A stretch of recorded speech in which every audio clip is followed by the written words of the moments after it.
Okay, so here we are. This is probably my second time doing this because I can't seem to figure out how this stuff works.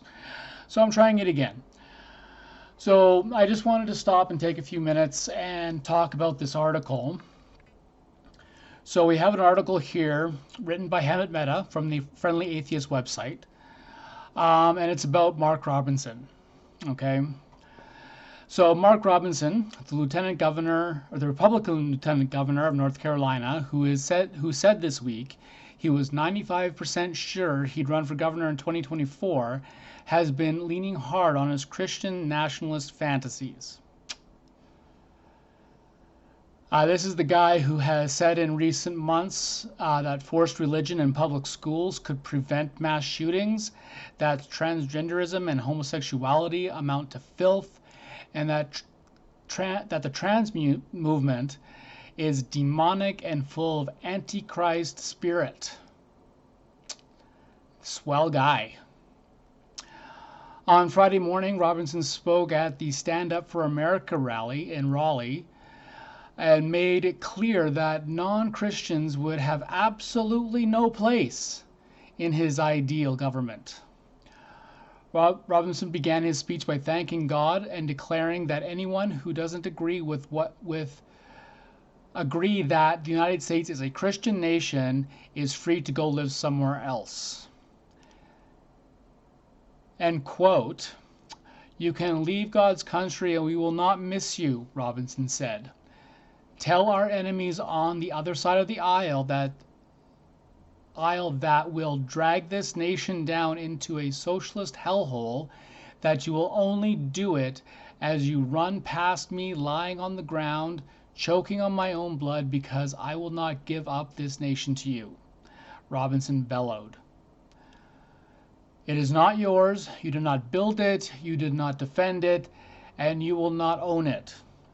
You will, or we will.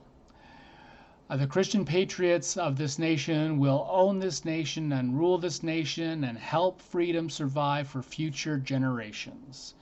Right, because the church has been so good on freedoms. This is Hemant Mehta speaking. "There are atheists in foxholes, as there are Jews, Muslims, and other non-Christians. For Robinson to denigrate their sacrifice should be disqualifying for any candidate. But because Robinson is Republican, it'll likely go ignored completely."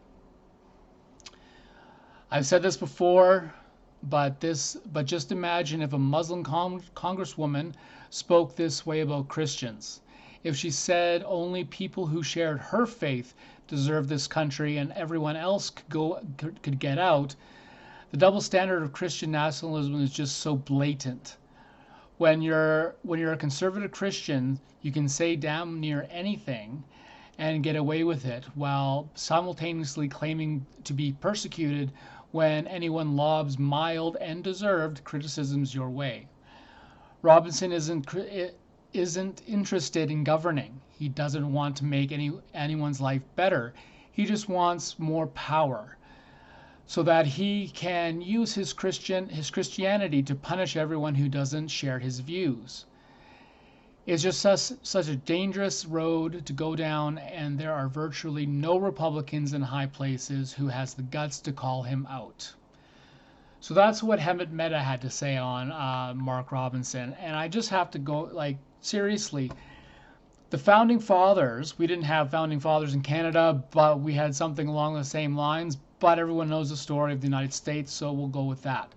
In the United States, the Founding Fathers, probably sitting around a table in a pub somewhere in New England, who, when they came up with the idea of the United States, they understood that you cannot have politics and religion commingling. It was a bad thing. It had gone bad. From history, they've looked back on history and realized that they didn't want to repeat the same mistakes. Okay? That was 200 years ago. They saw that. And now 200 years later, you've got someone like Mark Robinson saying the same things that the Founding Fathers were trying to stop from happening. The founding fathers did not want religion mixed in with their country. That's why the church and state are separate. It's in the Constitution. The church has what their powers, the politicians and the government have their powers. They don't interfere with each other, and everyone gets along a hell of a lot better. I always say there are two things that you cannot talk about in a workplace, and that's religion and politics. There's a reason for that, people. Come on, get your head out of your ass and realize that this kind of a talk, someone talking like this, like Mark Robinson, is exactly where the founding fathers did not want your country to go. Anyway, that's all I have to say about Mark Robinson. I'm sure I'm going to talk about him more. I'm making a playlist. It's there's no room of content with this guy.